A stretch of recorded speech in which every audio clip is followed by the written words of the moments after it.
A day in my life as a Cinderella. Hi guys, mag-open muna tayo ng store.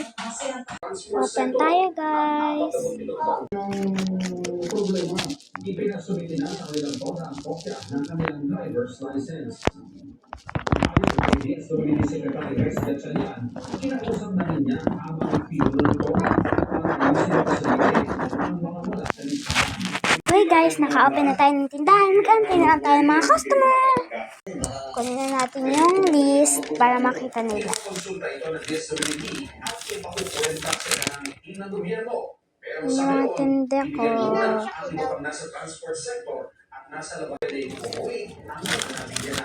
Unahin muna namin, sundan na namin. Bili ka nga ni suka. Sige po.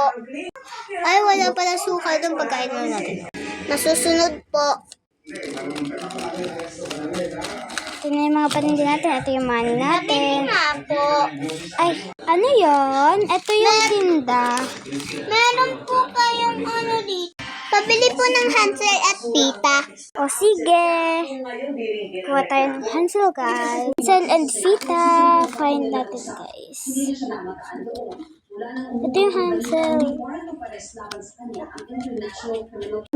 Ito yung Vita. Tignan natin kung magkano.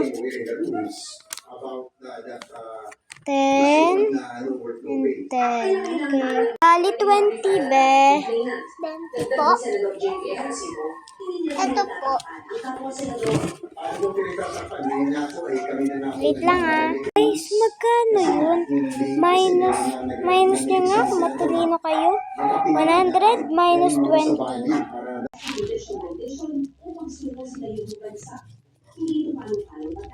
Hindi panawagan lang na mabigyan ng sapat na oras ang mga Pilipinong may hinaharap na foreign or international arrest na dumulog sa lokal na korte. Ay, wala akong mga Sa isang Pilipinos, ito Pangilinan at Pangapino. One counts in general terms, ginawa po ang ICC para magkaroon ng espasyo ang mga biktima na hindi makakuha ng justisya dahil estado ang kalaban, dahil makapangyarihan ang kalaban. Tuloy na natin. Ito na yung sukulibe. Thank you po. Thank you. Nasaan po yung pagkain? Ay! Ito. Para sa GMA Integrated News, Thank you po. Thank you. Sa susunod ulit. Bye-bye! Doon nagtatapos ang kwarto. Next time ulit. Bye-bye!